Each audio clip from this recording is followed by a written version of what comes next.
बिस्मिल्लाहिर्रहमानिर्रहीम। नाज़रीन अस्सलाम वालेकुम। प्रोग्राम है बाखबर, मैं हूँ यासिर रहमान।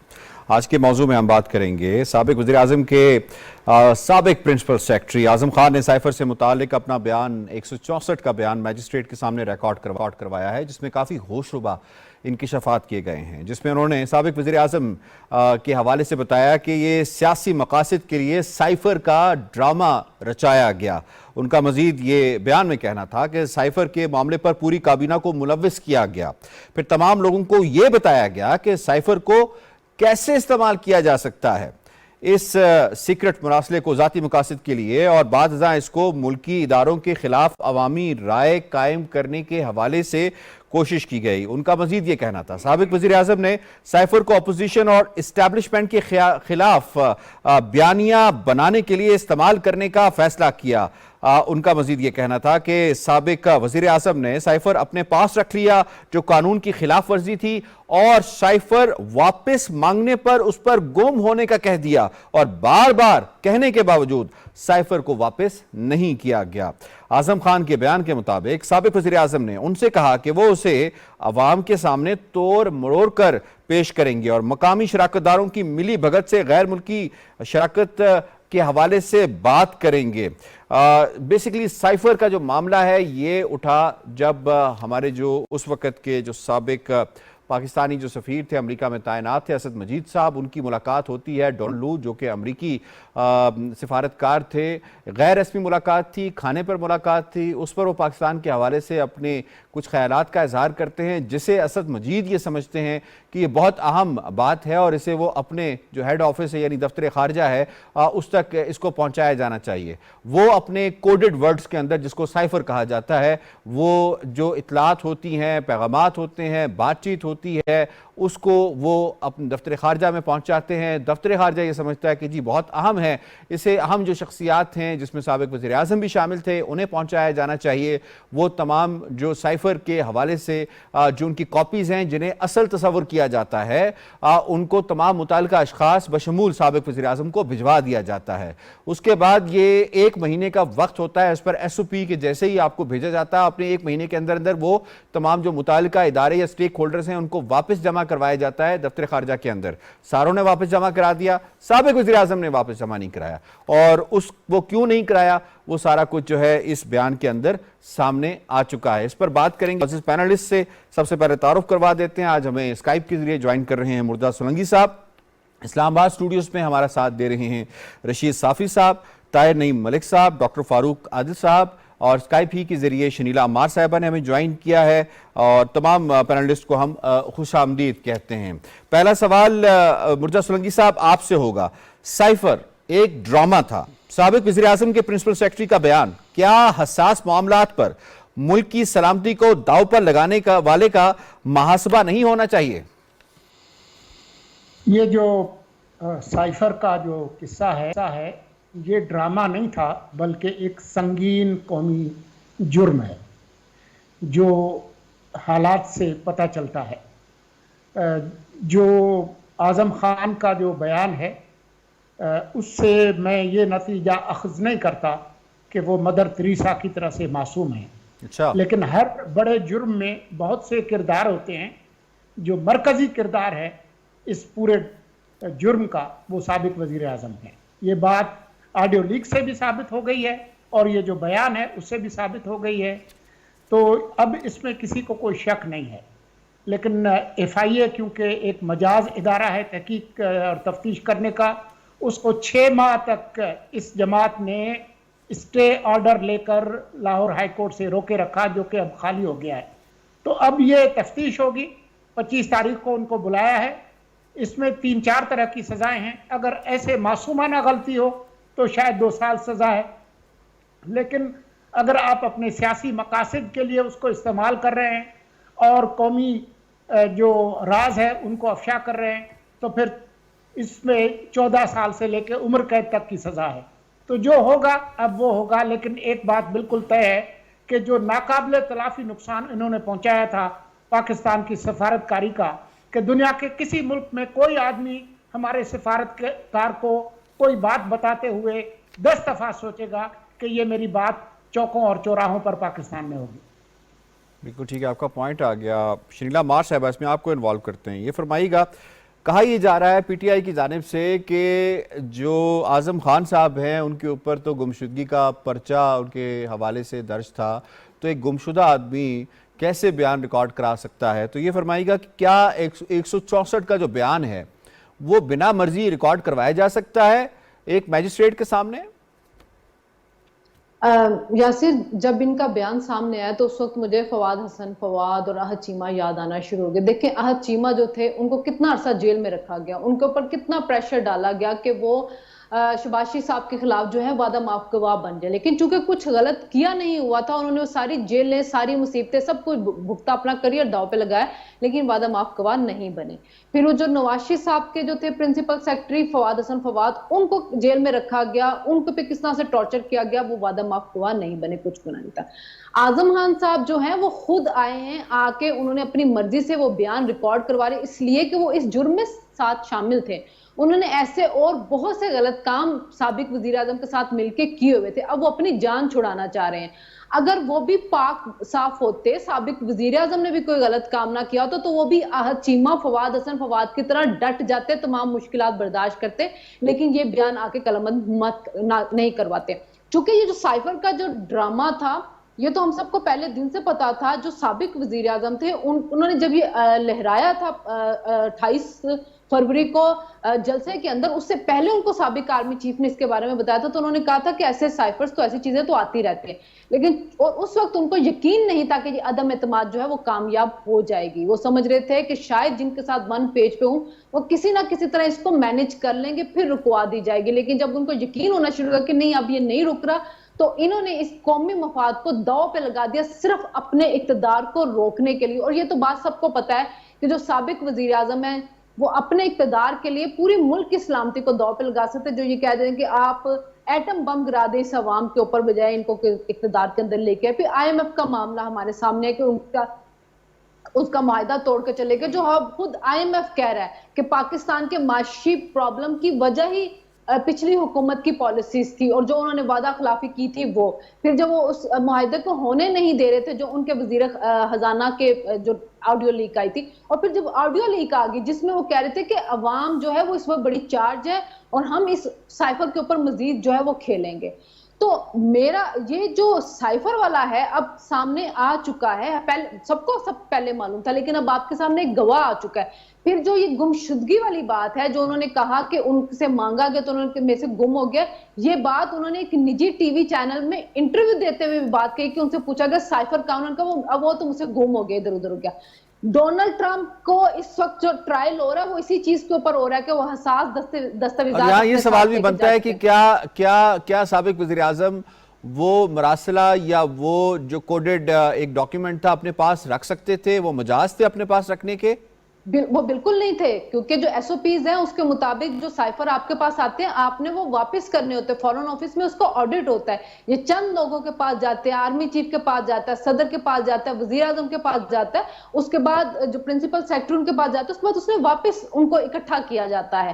یہ اپنے پاس نہیں رکھ سکتے تھے. یہی تو میں کہہ رہی ہوں کہ ڈونلڈ ٹرمپ کے اوپر ٹرائل کس بات کے ہو رہا ہے, اسی بات پہ اوپر ہو رہا ہے. اور آج بھی وزیر قانون یہ بات کہہ رہے تھے کہ حساس دستاویزات کو پبلک کرنے کے اوپر کم سے کم سزا بھی 14 سال قید ہوتی ہے. اور پھر آپ میڈیا کے اوپر بیٹھ کے ملک کا نام لے رہے ہیں اور پھر کہتے ہو جی غلطی سے میرے منہ سے نکل گیا. غلطیاں بھی تو بہت ہوتی ہیں ان کے منہ سے. اور پھر وہ کہہ رہے ہیں کہ جو کوڈڈ ہے میں آپ کے سامنے پڑھ نہیں سکتا کیونکہ میں پڑھوں گا تو لوگوں کو کوڈ پتہ چل جائیں گے. حالانکہ وزیر اعظم کو کوڈڈ سائفر تو نہیں ملتا, ان کو تو ڈی کوڈ کر کے ملتا ہے. لیکن چونکہ وہ عوام کے سامنے بات بنانی تھی تو وہ بہانوں پہ بہانے, جھوٹ پہ جھوٹ وہ بولتے رہے, اور اس جھوٹ صرف اس لیے گڑا جا رہا تھا کہ میں عوام کے جذبات بڑھتا دوں. یہاں پہ وقت ہوا ہے بریک کا. بریک سے جب واپس آئیں گے تو ہم دیکھیں گے کہ اس سائفر کی جو کانسیکوینسز تھے, اس بیانیے کے جو کانسیکوینسز تھے, وہ پاکستان کو کتنا جھیلنے پڑے ہیں. ساتھ رہیے گا.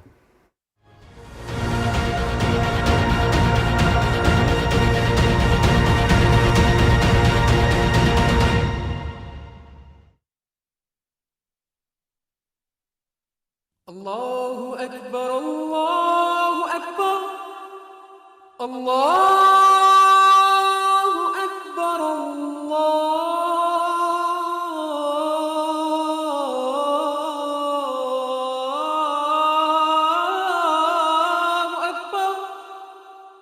أشهد أن لا إله إلا الله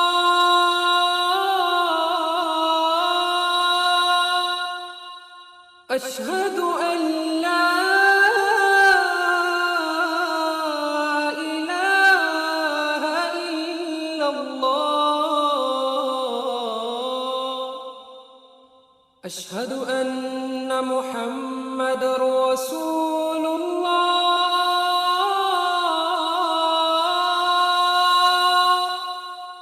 أشهد أن محمد رسول الله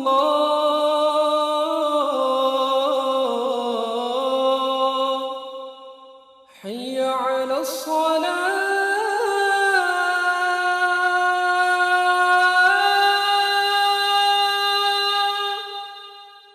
حي على الصلاة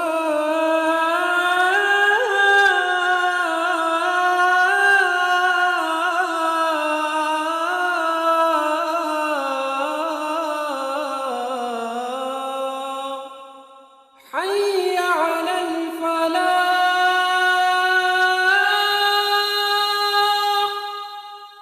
حي على الفلاح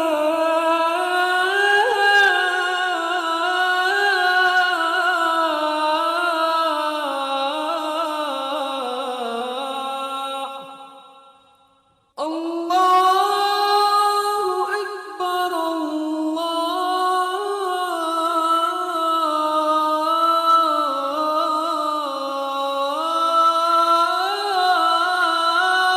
أكبر لا إله إلا الله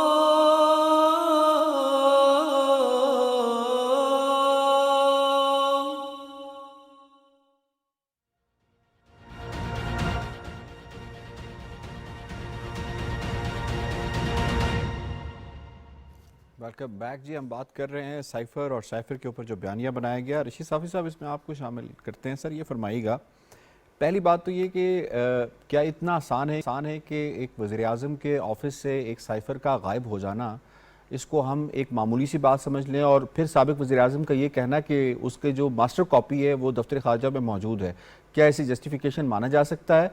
और क्या इसे मासूमाना गलती समझकर माफ़ किया जा सकता है? शुक्रिया यासर। मासूमाना गलती तो हम इसे बिल्कुल तस्लीम नहीं कर सकते। आप जानते हैं कि एक पूरी सियासी तहरीक का ढांचा इसी साइफर के ऊपर बिल्ड किया गया। पूरी असम्बली इसी पे तहलील हुई, कासिम सूरी की रूलिंग इस पे आ गई थी। फिर आपके सामने जो स्ट्रीट में कुछ हुआ वो तो अपनी जगह पे है, लेकिन फ्लोर ऑफ द हाउस तो तमाम कार्रवाई या इस हवाले से जो हुई है वो तो पार्लियामान की एक अमानत है। आप किसी वक्त भी जाके उसको दे सकते हैं। साइफर के बारे में तमाम जो साबिक़ वज़ीर-ए-आज़म और उनके साबिक़ वज़ीर ख़ारजा और जितने भी अहम रहनुमा थे वो सब इस बात पे बज़िद थे कि उनकी हुकूमत के ख़िलाफ़ साजिश हुई है, और साजिश के लिए वो हर दफ़ा उसी साइफर का हवाला देते रहें। तो ये कोई नादानिस्ता तौर पर हम इसको कोई मामूली गलती नहीं तस्लीम कर सकते। बाकायदा एक साजिश के तहत ये सारी चीज़ें हुई। इसमें साजिश के अंसर को हम बिल्कुल नज़रअंदाज नहीं कर सकते।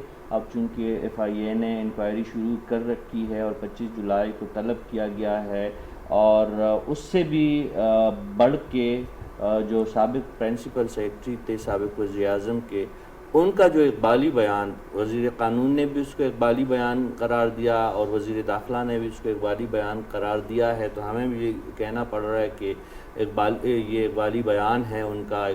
और एक तरफ से जिस तरह सुलंगी साहब ने कहा कि कोई वो इतने पवित्र आज़म ख़ान नहीं है कि उसने ये बयान दे दिया तो वो बिल्कुल बरी ज़िम्मा हुए।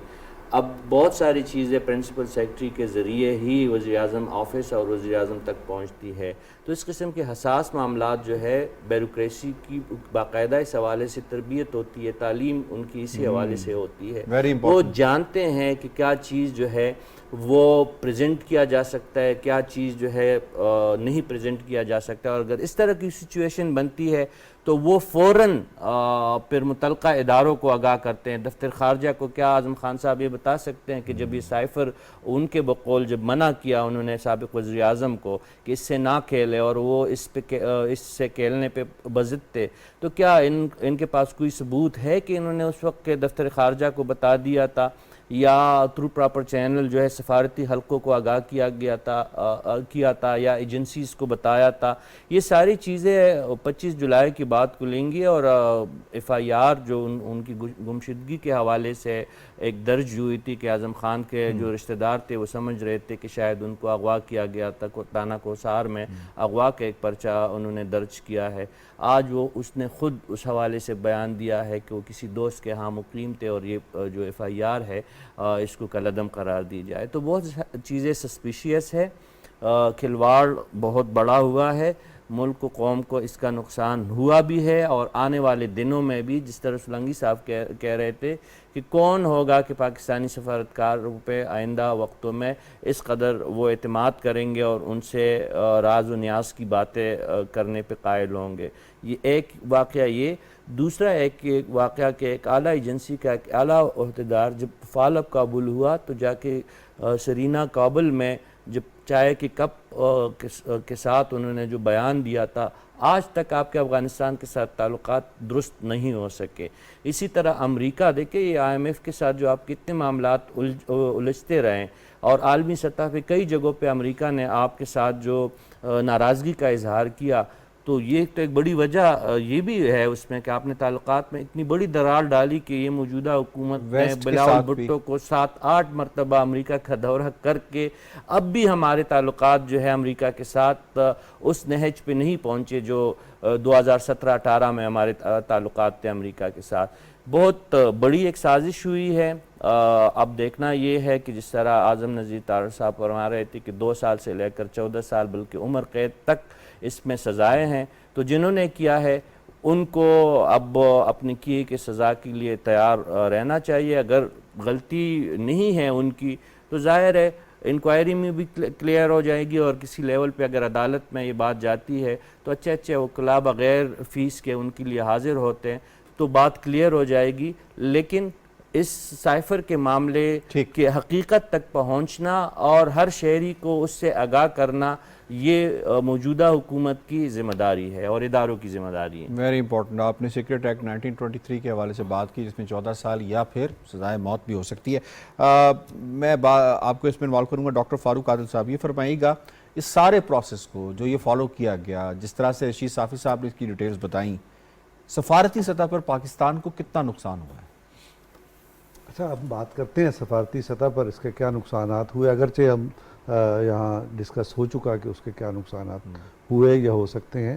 میں کچھ آپ کو وہ آداب بتانا چاہتا ہوں جو سائفر کو صدر یا وزیر اعظم کی سطح کے ذمہ دار کے سامنے پیش کرنے کا جو طریقہ کار ہے. اس میں جو میں باتیں آپ کی خدمت میں پیش کروں گا کچھ آنکھوں دیکھی ہیں اور کچھ کی میں نے تحقیق کر کے اس کو سمجھنے کی کوشش کی ہے. جب سائفر آتا ہے اور ڈی کوڈ ہونے کے بعد آپ کے پرنسپل سیکریٹری یا سیکریٹری ٹو دی پریزیڈنٹ کے پاس آتا ہے, ڈی کوڈ ہوتا ہے دفتر خارجہ میں, جی, تو جب واپس آتا ہے پریزیڈنٹ یا پرائم منسٹر کے پاس کے سیکریٹری پرنسپل سیکریٹری کے پاس, تو وہ ایک خاص وقت کا تعین کر کے ان کے پاس جاتے ہیں اور یہ تنہائی میں ملاقات ہوتی ہے. اور اس تنہائی میں جو ملاقات ہوتی ہے اس میں جو ڈاکومنٹ ہے وہ سیکریٹری یا پرنسپل سیکریٹری کے ہاتھ میں آتا ہے اور وہ اس کا بریف پریزیڈنٹ یا پرائم منسٹر کو بتاتے ہیں. پرائم منسٹر کے ہاتھ میں وہ ڈاکومنٹ نہیں دیا جاتا, ڈائریکٹ نہیں دیا. نمبر 1. نمبر 2, اس کا بریف بتایا جاتا ہے اور اگر کوئی ضرورت ہو یا پرائم منسٹر یا پریزیڈنٹ چاہیں کہ اس کو سارے کو پڑھ کے سنایا جائے تو وہ ضرورت محسوس کریں تو ایسا ہوتا ہے.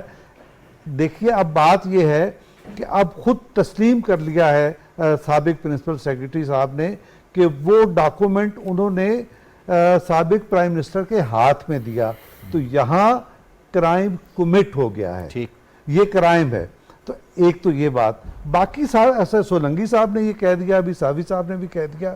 اصل بات یہ ہے کہ جب آپ یہ کام کر دیتے ہیں, جب یہ خفیہ ڈاکومنٹ آپ اوپن کر دیتے ہیں تو بنیادی طور پر آپ تلوار چلا دیتے ہیں دو ملکوں کے ताल्लुकात के ताल्लुकात पर।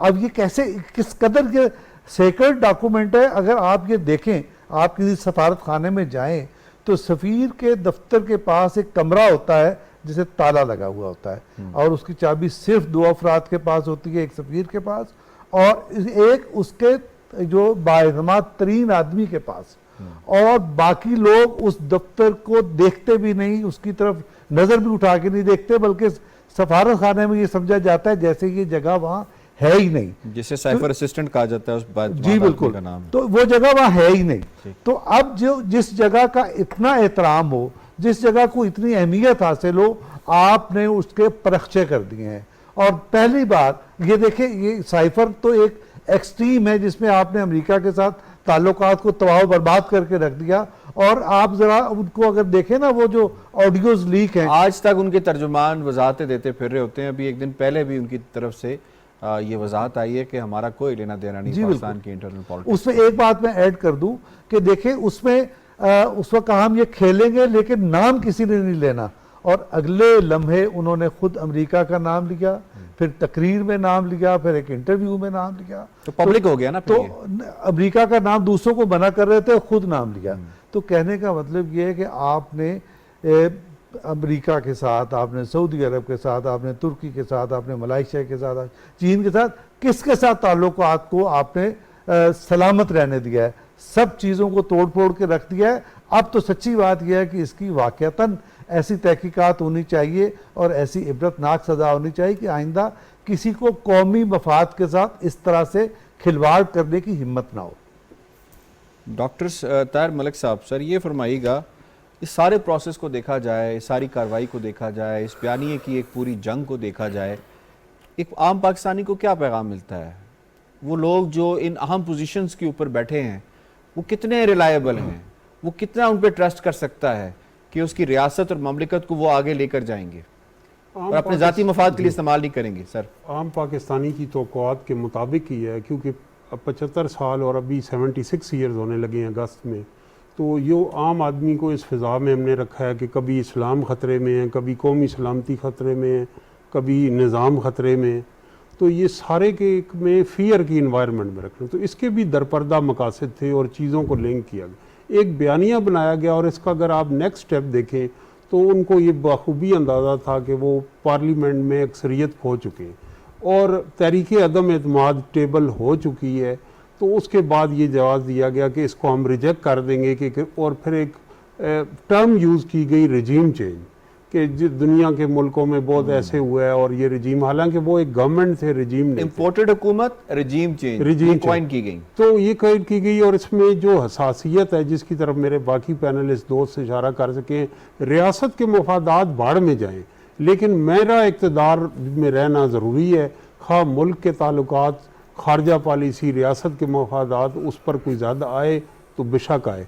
मैं समझता हूँ कि अगर वाकई वो समझती हैं एक पार्टी, एक फरीक, कि उनके ख़िलाफ़ ऐसा हुआ है, तो अब बेहतरीन मौका है, आप जबकि एक बयान भी सामने आ गया, FIA भी है, इनके पास अगर कोई शवाहिद हैं तो आएँ। हालांकि इसकी ज़रूरत इसलिए नहीं है कि सुप्रीम कोर्ट इन दोनों दलीलों को रद्द कर चुकी है और उस वक्त साबिक हुकूमत थी, साबिक वज़ीर आज़म थे, उस वक्त ये जो तहरीक अदम एतमाद के लिए प्रीटेक्स्ट लिया गया उसको भी वो गैर कानूनी, गैर आइनी करार दे चुके हैं। और ये जो साइफर वाला मामला है इसमें भी उन्होंने कहा कि शवाहिद नहीं, तो इसलिए ये ओपन एंड शट केस है, हमारे सुप्रीम कोर्ट लेवल से क्लैरिफाई हो चुका है। अब इसमें तीसरी चीज़ ये है कि हमने देखा है, जो आपने कहा आम पाकिस्तानी 1971 हो, वो 80s हो, 50s हो, बहुत सारे ऐसे ब्लंडर हुए। ये सिलसिला कहीं रुकना चाहिए। जब आप ओथ उठाते हैं, आप रियासत के एक अहम जिम्मेदारी आपको मिलती है, तो आप अंडर ओथ होते हैं कि मैं इस मुल्क की जो अहम मामलात होंगी, जो सीक्रेट इशूज़ होंगी, जो फाइल्स होंगी, और क्योंकि पाकिस्तान एक अहम न्यूक्लियर स्टेट भी है, तो वो जो मामलात होंगे वो उसके ऊपर आप ओथ उठाते हैं कि न्यूक्लियर स्टेट के चीफ एग्जीक्यूटिव के दफ्तर से एक साइफर गुम जाता है और वो कहता है कि इधर ही उधर होगा, मुझे तो नहीं पता। ये एक सिक्योरिटी ब्रीच है, तो इसके अंदर रिस्पॉन्सिबिलिटी फिक्स हो ताकि आइंदा भी पाकिस्तान रहेगा, रियासत रहेगी اور ہمیں قومی مفاد کے ساتھ ہمیں ایک کنسنسس پیدا کریں. اس میں ریکلیس اور غیر ذمہ دارانہ رویہ اس کے اوپر زیرو ٹالرنس ہونی چاہیے میرے. ٹھیک ہے, بالکل ٹھیک ہے. مرزا سولنگی صاحب, آپ کو سر میں اس میں انوالو کروں گا. سر یہ فرمائیے گا, وہ کہتے ہیں نا ہیں کواکب کچھ نظر آتے ہیں کچھ, یہ جو سارا جو ہمارے پینلسٹ ہیں اور آپ نے بھی بات کی ہے, اس کو منطقی انجام تک پہنچانا کتنا ضروری ہے کہ ریاست کے ساتھ کھلواڑ اپنی سیاست کے لیے یہ بالکل برداشت نہیں کیا جائے گا. دیکھیں, اس پر کسی قسم کی رعایت نہیں ہو سکتی, اور یہ کوئی ایک جرم نہیں ہے, یہ متعدد جرائم ہیں, جس میں یہ سائفر کا معاملہ بھی ہے, جس میں آپ کے جو تعلقات ہیں دوسرے ملکوں سے وہ خراب کرنا بھی ہے, اس میں آپ کی سفارتکاری کو ایک مستقل نقصان پہنچانا وہ بھی شامل ہے, اور پھر اسی کو بنیاد بنا کر جیسا کہ صافی صاحب نے کہا کہ وہ کام جو کہ ملک میں ڈکٹیٹر کیا کرتے تھے, قومی اسمبلی کو تحلیل کرنے کا اور تاناشاہ کیا کرتے تھے, وہ کام اس بندے نے کیا جو اپنے آپ کو منتخب وزیر اعظم کہتا ہے, اور سپریم کورٹ نے قرار دیا کہ یہ غیر آئینی تھا, لیکن اس کی سزا ان کو نہیں ملی. تو یہ سارے چیزیں ہیں جن کا خیال کرنا چاہیے. ٹھیک ہے سر, آپ کا پوائنٹ ہے. جی ڈاکٹر صاحب. ریفرنس جانا چاہیے. یہ جو سپریم کورٹ کا ڈیسیجن آیا کہ یہ سب غیر آئینی ہے, اس پر ریفرنس جانا چاہیے بھیجے گا کون؟ کہ انہوں نے اب آپ کو انیشیٹ تو کر دینا چاہیے, گورنمنٹ بھیج سکتے. ہاں, اس پر یہ ہونا چاہیے تاکہ ایک ڈیسیجن ہو. بالکل ٹھیک ہے. اور کیا آپ کہہ رہی ہیں جی سیویئر ایشو ہے اور اس کو کمپرومائز کی صورت ہونا چاہیے, ورنہ پھر ایک پریسیڈنٹ سیٹ ہو جائے گا, پھر لوگ یہ کہیں گے کہ جی اس نے کیا تھا تو پھر ہمیں بھی اجازت ہونی چاہیے. اگلے موضوع کی جانب بڑھتے ہیں. SIFC پاکستان میں سے گیم چینجر کہا جا رہا ہے, اور یہ بھی کہا جا رہا ہے کہ اس کے تحت جو بھی پروجیکٹس لگیں گے, چاہے وہ ایگریکلچر کا ہو, چاہے وہ IT کا ہو, یا پھر وہ منرلز یا مائنز کا ہو, اس کے اندر جو ہے بہت زیادہ ریولوشن آ رہا ہے. پاکستان کے اندر جابز کریٹ ہوں گی, پاکستان میں فارن ایکسچینج ریزروز ہوں گے, اور اس کے ساتھ ساتھ پاکستان کے اندر جو انفراسٹرکچر بلڈنگ ہے اس کو بھی بہتر کیا جائے گا, اور پاکستان کا جو مومنٹم ہے ترقی کا اسے بہتر کیا جائے گا. آج اس حوالے سے ایک اہم جو ہے وہ ایونٹ ہوا, اور وہ ایونٹ ہوا IT کے شعبے کے حوالے سے. IT ہماری زندگیوں میں داخل ہو چکی ہے, AI ہماری زندگیوں میں داخل ہو چکی ہے, اور اس کو کسی بھی شعبے سے ہم نکال نہیں سکتے. یہی وجہ ہے کہ دنیا اس وقت آؤٹ سورسنگ پہ چل رہی ہے. آؤٹ سورسنگ کا اس وقت جو دنیا میں ہب بنتا جا رہا ہے, چائنا کے بعد وہ انڈیا بنتا جا رہا ہے. انڈیا کی اگر آپ ایکسپورٹس کو چیک کریں تو لاسٹ ایئر کی جو ایکسپورٹس تھیں وہ 150 بلین USD تھیں, جس میں سب سے بڑا شیئر جو اس کو دیتا ہے وہ USD یعنی امریکہ ہی اس کو دیتا ہے, اور اس کے بعد برٹن دیتا ہے, اس کے بعد یورپ دیتا ہے, اور اس کے بعد ایشیا کے کچھ ممالک دیتے ہیں. کیا وجہ ہے؟ ہماری ترجیحات میں فرق تھا, ہم نے وہ انفراسٹرکچر بلڈ نہیں کیا, ہم نے اپنی یوتھ کو اس کام کے اوپر نہیں لگایا, ہماری تعلیم اور اس اسکل لیول کے اوپر بہت زیادہ فرق تھا, جس کی وجہ سے آج ہم اس لیول پہ نہیں آ سکے کہ کدھر $150 بلین اور کدھر $2 بلین. تو مقابلہ نہیں ہے. اس حوالے سے کافی انیشیٹو گورنمنٹ کی طرف سے لیے جا رہے ہیں. اپنے معزز پینلسٹ سے اس حوالے سے جان لیتے ہیں. سوال ہوگا مرزا سولنگی صاحب آپ سے, زراعت کی طرح IT کی ترقی کے لیے بھی کوشش, پاک فوج کے تعاون سے IT کے سیمینار, IT کی ترقی ملک کی معیشت کے لیے کتنی اہم ہے؟ میں اس سیمینار میں موجود تھا آج, اور اس میں جو پریزنٹیشنز دی گئیں وہ خاصی حوصلہ افزا ہیں اس حوالے سے کہ باوجود اس بات کے کہ اس وقت ہماری جو IT کی ایکسپورٹس ہیں وہ کوئی $1.5 یا $2 ارب سے زیادہ نہیں ہے, لیکن اس کے اندر پوٹینشل اس وجہ سے بھی موجود ہے کہ ہماری آبادی کا جو 64% ہے وہ 30 سال اور 15 سال کی عمر کے درمیان ہے, نوجوان زیادہ ہیں, اور ہم دنیا میں جو انگریزی بولنے والے ممالک ہیں اس میں تیسرے نمبر پر آتے ہیں, تیسرا بڑا ملک ہے. تو ہمارے پاس نوجوانوں میں یہ خواہش بھی ہے, لیکن ضرورت اس بات کی ہے کہ ہم اس پہ سرمایہ کاری کریں. ہم اس خطے کے اندر ہمارا جو GDP ہے اس میں کم سے کم تعلیم پر خرچ ہوتا ہے 1.7%. اسے بڑھانے کی ضرورت ہے, اور میرے خیال میں جیسے IT کا یہ ایکسپورٹ کا پوٹینشیل ہے, جو ٹورزم ہے وہ کوئی $15 بلین کی اس کا پوٹینشیل ہے. اسی طرح سے جو ہماری جو زراعت ہے جو کہ ہماری GDP کا 25% ہے, تو اس کو ماڈرنائز کرنے کی ضرورت ہے, جس کے لیے ایک سرگرمی ہوئی تھی. تو میں سمجھتا ہوں کہ یہ ایک اچھی ابتدا ہے. اگر تمام لوگ جو ہے وہ معیشت پر فوکس کریں گے تو ہماری بہتری ہوگی, کیونکہ یہ نہیں ہو سکتا کہ 23 दफ़ा तो हम जा चुके हैं, हर दफ़ा हम कशकोल लेकर IMF के दरवाजे पर खड़े हैं। बिल्कुल ठीक है। श्रीला साहब ये फरमाइएगा, अब हमें अगर आगे बढ़ना है, आईटी के शोबे के लिए अपनी एक्सपोर्ट्स को बढ़ाना है मज़ीद, तो आपको फ़र्क कहाँ नज़र आता है? जो हमारे यहाँ तालीम दी जाती है और जो स्किल रिक्वायर्ड है इस काम को इंक्रीज़ करने के लिए, वो तो ये कहते हैं कि आप 6 महीने का डिप्लोमा करके भी इतने पैसे कमा सकते हैं जिसने मास्टर्स डिग्री की हो उसके मुकाबले के अंदर, अगर आउटसोर्सिंग का काम हो जाए। गवर्नमेंट इसके अंदर कंप्लेसेंट रही है माजी के अंदर, या हमारी तालीम उस नौइयत की नहीं है, या हमारी डायरेक्शन सही नहीं रही? यासिर, हमारे यहाँ पे पॉलिसीज का तसलसल नहीं रहता। अगर कोई पॉलिसी कोई हुकूमत स्टार्ट करती है तो उससे अगली आने वाली हुकूमत उसको तब्दील कर देती है। देखिए, जो इंडिया के अंदर सिलिकॉन हब उनका जो है बेंगलोर, उसकी और लाहौर की आबादी एक जैसी है। लाहौर में एक अरफा पार्क जो है वो बनाया गया था, वो भी आज से 10 साल पहले। और जो उस वक्त वजीर आला थे शहबाज शरीफ साहब, मैं खुद भी गई थी जब इसका इनॉग्रेशन हो रहा था। उन्होंने गूगल के रिप्रेजेंटेटिव को बुलाया था, पाकिस्तान के अंदर जो फ्रीलांसिंग काम कर रहे थे उनको बुलाया था, और उनकी बहुत ज्यादा ये ख्वाहिश थी कि हम आईटी में जितना भी ज्यादा काम कर सकते हैं हम करें। लाहौर के बारे में भी ये हो गया था जी, इसको हम वाईफाई फ्री बना दिया जाएगा कि जहां पे भी आप होंगे आपको वाईफाई जो है उसके सिग्नल मिल रहे अरफा करीम टावर भी बनाया गया था।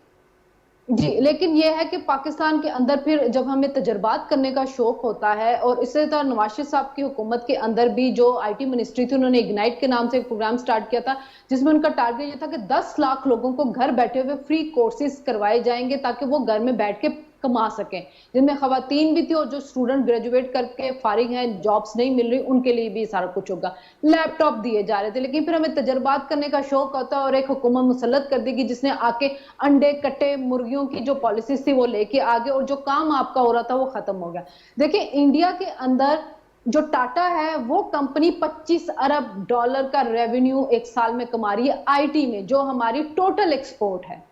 इंडिया की जितनी आईटी के अंदर एक्सपोर्ट है, हमारा टोटल उतना कर्ज है वो, और हम एक साथ ही जो है वो आजाद हुए वो मुल्क। लेकिन ये है कि वहां पे पॉलिसीज का तसलसल होता है, वहां पे भी सियासत के अंदर चपकलिश है, वहां पे भी सियासी एक दूसरे की टांगे खींची जाती है, वहां पे भी करप्शन के स्कैंडल आते हैं, लेकिन वहां पे हुकूमतें मुसल्लत नहीं की जाती, तजर्बात नहीं किए जाते, और जो पॉलिसीज किसी ने शुरू की होती है उसी को लेकर चल रहे होते हैं। हमारे यहाँ पे मसला ये है कि हमें तजर्बात करने का बड़ा शौक होता है, हुकूमतें मुसल्लत करने का बड़ा शौक होता है, और उनके नताइज हम भुगत रहे हैं। इसी वजह से जो हमारी यूथ है वो ग्रेजुएट हो रही है आईटी में, सॉफ्टवेयर, उनके करने के लिए उनके पास अभी कोई काम नहीं होता। अब फिर भी हुकूमत इसने फिर आईटी के ऊपर तवज्जो देनी शुरू की है, बजट के अंदर इसके लिए बहुत ज्यादा वो रखी गया, बजट रखा गया है, बहुत सी मराहत उनको दी गई है, अब लैपटॉप उनको दिए जा रहे हैं। जो प्लानिंग कमीशन है उन्होंने स्टार्टअप्स के लिए बहुत ज्यादा बजट लिया है, जिसमें उस एक पीटीवी के ऊपर ही वो प्रोग्राम चल रहा है जिनमें एहसन इकबाल साहब बैठ के स्टार्टअप्स जो उनका इंटरव्यू कर रहे हैं कि उनको सिलेक्ट किया जाएगा, उनको जो है वो फंड दिए जाएंगे। और एहसन इकबाल साहब का सवाल हमेशा यही होता है, वो जो कंटेस्टेंट होते हैं उनसे ये पूछते हैं कि जी एक्सपोर्ट्स में कितनी मदद करेगा आपका ये प्रोजेक्ट? जी, अब ये है कि अगर जो भी हुकूमत आए वो उस पॉलिसी को लेकर चले, फिर अंडे कटे लंगर खाने की पॉलिसीज को लेकर कोई ना आ जाए। जी ठीक हो गया जनाब। रशीद साफी साहब आपकी तरफ आते हैं। सर, हमने माजी में देखा कि प्रोजेक्ट्स जो हैं उनका इफ्तिताह भी हो जाता है, बातें भी की जाती हैं, एक्सपर्ट्स भी आते हैं, स्किल लेवल के हवाले से भी बात की जाती है, लेकिन डाउन द लाइन अगर हम देखें वक्त के साथ साथ वो चीज़ फिर खामोशी इख्तियार, क्योंकि उसकी तरफ जो बड़े होते हैं यानी वज़ीर आज़म हो गए, फिर जो कंसर्न वज़ीर हो गए, उनकी वो नज़र नहीं रहती। तो क्या किस तरह से हम इंश्योर करें कि हमारी जो पॉलिसी है उसके अंदर कंसिस्टेंसी रहे ताकि इसके फ्रूट्स ट्रिकल डाउन इफेक्ट नीचे तक आए? देखिए, जिन ममालिक ने तरक्की हासिल कर ली है उन्होंने उनकी सरकार उसमें ज़ाहिर उन्होंने एक कायदाना रोल वहाँ की हुकूमतों ने अदा किया है, लेकिन फिर नीचे ट्रिकल डाउन किया है और उन सरकार के जो फ़ैसले होते हैं अवामी सतह पे वो कबूल किए गए थे, और अवाम हर सतह पे ज़ाती दिलचस्पी और ज़ाती कंट्रीब्यूशन के ज़रिए तरक्की के पहियों को तेज़ चलाने में वो जुट गए हैं। आप चीन की मिसाल ले लें, आप इंडिया की मिसाल ले लें। अब देखिए, इंडिया की गवर्नमेंट ने آئی ٹی کے شعبے کو ترقی دینے کا عمل آج سے 20-30 سال پہلے شروع کر دیا تھا. وہاں کا نوجوان جو ہے اس بات کی اہمیت کو سمجھ گیا تھا اور آج جو ہے India top I T exporter میں شامل ہے. آپ انڈیا کو بھی چھوڑے, ہانگ کانگ جیسا چھوٹا ملک جو 61-62 ارب ڈالر جو ہے انفارمیشن ٹیکنالوجی میں کما چکا ہے 2021-22 کے دوران, اس کو بھی آپ چھوڑیں. مکاؤ ایک چھوٹا سا ملک, وہاں پہ بھی 22-23 ارب ڈالر کی انفارمیشن ٹیکنالوجی سے باہر سے آمدن آ رہی ہے. ہمارے اپنے مسلمان ممالک میں ملیشیا کو دیکھ کے انفارمیشن ٹیکنالوجی سے وہ اربوں کما رہے ہیں. ہمارے ہاں یہاں پہ ایک غلط روش یہی ہے کہ ہم نے یہ دیکھنا ہے کہ سرکار نے پکی پکائی دیگ ہمارے سامنے رکھنی ہے اور ہم ہر بندے نے جا کے زردے کی اور پلاؤ کی پلیٹیں بھرنی ہے. ایسا نہیں ہوتا. دنیا اب بدل گئی ہے. یہ جو گورنمنٹ کر رہی ہے نوجوانوں کے لیے تعلیم کے شعبے میں, آئی ٹی کے شعبے میں, زراعت کے شعبے میں, وہ آپ کو ایک پلیٹ فارم فراہم کر رہی ہے یہ حکومت, اور اس میں ادارے بھی تمام ایک پیج پہ ہے. اب ہم شہریوں کا ایک فرض بھی بنتا ہے. ہم یہ ڈنڈورا تو بہت پیٹتے ہیں کہ ہم دنیا کی ینگسٹ آبادیوں میں شامل ایک ملک ہے, لیکن کیا ہم نے نوجوانوں کی یہ تربیت کی ہے کہ وہ ان اپرچونٹیز سے وہ فائدہ اٹھائے اور خود جو ہے یہ موبائل فون جو ہمارے ہاتھ میں ہے, یہ اسمارٹ فون, اس سے کتنا کمایا جا سکتا ہے, اس سے کتنا کچھ نہیں کیا جا سکتا. اس کو بھی چھوڑے. جو آپ نے لیپ ٹاپ اسکیم کا ذکر کیا, یہ کووڈ کے زمانے میں جن کے پاس لیپ ٹاپ موجود تھا اور انٹرنیٹ کی سہولت موجود تھی اور ان میں کام کی جستجو موجود تھی, میں آپ کو 20 مثال ایسے دے سکتا ہوں کہ کووڈ کے زمانے میں ان لوگوں نے آؤٹ سورسنگ کی کئی کمپنیز کے ساتھ کام شروع کیا ہے اور آج جو ہے وہ نوجوان لاکھوں میں کما رہے ہیں. لیکن انہوں نے انیشیٹ کیا, موقع سے فائدہ اٹھایا. سرکار یہی کچھ کر سکتی ہے جو کر رہی ہے. اس کے بعد جو ہے اب ہم نے اس پہ بھی کام کرنا ہے, میڈیا نے اس میں کام کرنا ہے, جو انٹلیکچول ہمارے پینل میں بیٹھے ہیں ان جیسے جو استاد ہیں انہوں نے بتانا ہے, ہمارے معاشرے نے اس بات کو قبول کرنا ہے کہ ہر چیز حکومت نے ہمارے منہ میں تیار نوالا نہیں دینا, ہم نے خود سے بھی کچھ کرنا ہے, تو تب ہماری حالت بدلے گی. ٹھیک ہے. ڈاکٹر فاروق عادل صاحب, یہ فرمائیے گا جو ریڈ ٹیپزم ہے کہ اگر آپ باہر سے کوئی کمپنی آتی ہے پاکستان میں انویسٹ کرنا چاہتی ہے, اس کے لیے بہت پرابلمز ہیں, ون ونڈو آپریشن ہونا کتنا ضروری ہے؟ دیکھیں یہ جو سارا عمل ہو رہا ہے نا, یہ سارا ون ونڈو آپریشن ہی کے لیے ہے. اس کا ایک پہلو یہ ہے کہ اس کو آسانی سے ریڈ ٹیپزم سے بچا کے آپ انویسٹمنٹ بھی لے کے آئیں اور یہاں لوگ کام بھی کر سکیں.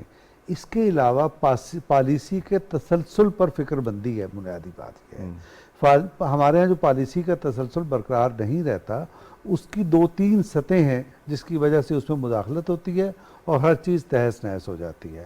تو اب کیا یہ گیا ہے کہ ریاست کے جو سٹیک ہولڈرز ہیں ان کو آپ اس قسم کے پروجیکٹس میں شامل کریں, تاکہ ایک تو یہ ہے کہ جو بھی پروجیکٹ بنے اس کی سمت سیدھی رہے, دوسری یہ کہ اگر کوئی اس کو سبوتاج کرنے کے لیے آئے تو اسے سبوتاج نہ کر سکے. یہ اس کی جیسے آپ نے زراعت میں دیکھا, جیسے آپ ابھی آئی ٹی کی بات کر رہے ہیں, یہ 2 پہلو ہیں. لیکن جس کو تیسرا اور سب سے زیادہ جو اس کا وہ پہلو ہے وہ یہ ہے کہ اب آئندہ آپ کا پوری ریاست اور اس کے سٹیک ہولڈر سیاسی لیول پر چیزوں کو سبوتاج ہونے سے بچائیں گے اور آپ کے سسٹم کی روانی کو یقینی بنائیں گے. اور یہی اس ملک کی ضرورت ہے کہ جس کا کام ہے وہ کرے اور دوسرے کام میں مداخلت نہ کرے, اور جو پاکستان کے اندر پاکستان کے عوام کی ترقی کے لیے, خوشحالی کے لیے اور سسٹم کو رواں رکھنے کے لیے جو نظام بنایا جائے اس میں کوئی مداخلت نہ ہو. یہ بات ہو رہی ہے اور یہی اس ملک کی ضرورت تھی.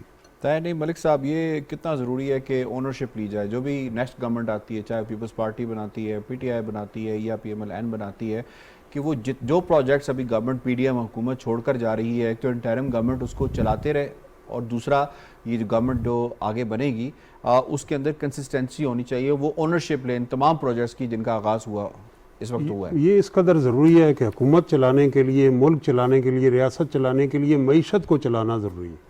تو انڈسٹریلائزیشن سے دنیا نالج بیس اکانومی میں چلی گئی ہے, اور آئی ٹی سیکٹر کا اگر آپ اس کا چانک یا شیئر دیکھیں تو وہ جس طرح اعداد و شمار بتائے گئے وہ بہت کہیں زیادہ ہے. تو آج کی دنیا میں کیبنٹ میں سب سے اہم منسٹری آئی ٹی کی ہوتی ہے. ہم ابھی تک آئی ٹی منسٹری اپنے اتحادیوں کو خوش کرنے کے لیے کسی غیر نامانوس شخص کو دے دیتے ہیں. तो अभी तक जब तक रियासत की और मईशत की सिमत दुरुस्त नहीं होगी, अब ये बार बार मैं प्रोग्राम में दोहराता हूँ, इससे मतलब क्या है। चाइना में नए बिलियनियर्स किस सेक्टर से आ रहे हैं, इंडिया में नए बिलियनियर किस सेक्टर से आ रहे टैक्स हैं, सेक्टर। पाकिस्तान के नए बिलियनियर्स या वो मीडिया हाउस ओनर हैं या वो मीडिया हाउस ओनर भी हाउसिंग सोसाइटियों के मालिक हैं जिन्होंने प्लाटों पे या गरीबों की जायदादों पे कब्जे किए हैं। तो रियासत का काम है सिमत देना, और सिमत देने वाले आप जो ये कॉन्फ्रेंस कर रहे हैं, इसका मतलब है कि हालात के जबर ने हमें यहाँ खड़ा कर दिया। तो आज मैं ये सवाल उठाता हूँ, डिजिटलाइजेशन क्यों नहीं, क्यों पब्लिक डीलिंग के इदारों में लोग हजारों लाखों की लाइन बना के जाना पड़ता है, ई-गवर्नेंस। वो घर बैठे ई गवर्नेंस के जरिए क्यों होता है, क्यों हमारे यहाँ चौक ब्लॉक होते हैं, क्यों हम इंटरनेट 3-3 दिन फ्री लांसिंग, और जिसकी तरफ साफी साहब इशारा कर रहे थे कि आप बाहर की कंपनी ये गवारा करेगी कि 3 दिन पाकिस्तान के साथ आईटी की सेक्टर में रब्ता ही ना हो। कभी हम फेसबुक पे पाबंदी लगाते हैं, कभी यूट्यूब को बैन करते हैं। तो ये जो क्या ज़माने में पनपने की यही बातें हैं। जब तक हम ये और ये ई कॉमर्स और इस सारे के अंदर अपने को ढालेंगे नहीं, आज भी हम नौजवान को महंगा तरीन इंटरनेट दे रहे हैं, इंटरनेट कनेक्टिविटी नहीं है। मैं तालिब इल्म हूँ, मुझे पता है कोविड में कि हमारे फाटा के बच्चे और जीबी के बच्चे और बलोचिस्तान के बच्चे उन्होंने आके यहाँ किराए पे हॉस्टलों में कमरे लिए और गरीबों ने कर्ज लेके तालीम की, और आज भी महंगा तरीन इंटरनेट इस पाकिस्तान में खिते में। आज भी यहाँ एक स्टूडेंट के लिए स्मार्टफोन इतना ही महंगा है कि उसको स्ट्रीट क्राइम करना पड़ता है गरीब के बच्चे को स्मार्टफोन लैपटॉप लेने के। डॉक्टर साहब ये भी तो नहीं है कि स्ट्रीट मैं ये कहना चाहता हूँ कि ये बड़ी बड़ी बात जमीनी हकीकतों में आए ना, क्राइम को हम जस्टिफाई नहीं कर सकते। आई फोन जो है कि आप क्रिमिनल को तो बनाए ही तालिब इल्म, जितने में चाइना फाइबर ऑप्टिकल के जरिए हमें अल्टरनेट इंटरनेट 6 लाख का आईफोन पाकिस्तान में, तो अगर एक स्टूडेंट है, हम 30,000 आईटी वर्कर्स और पैदा कर रहे हैं पूरे मुल्क में, तो क्या ये जो हमारी और तालीम की सहमति नहीं है, यहाँ हर पॉइंट आ गया आपके, हर नौजवान ट्रस्ट होना चाहिए, ई गवर्नेंस को बेहतर होना चाहिए, ई कॉमर्स होनी चाहिए, इंफ्रास्ट्रक्चर बेहतर होना चाहिए। बिल्कुल जनाब, आपका पॉइंट आ गया। मुझे शुक्रिया अदा करना है तमाम पैनलिस्ट का जिन्होंने आज के दोनों मौज़ूआत को समेटा है, मुझे सुलगी साहब, रशीद साफ़ी साहब, ताहिर नईम मलिक साहब, शनीला अहबा और फारूक आदिल साहब। आज के प्रोग्राम से इतना ही जी। यासिर रहमान को दीजिए इजाज़त। अल्लाह ने के पास।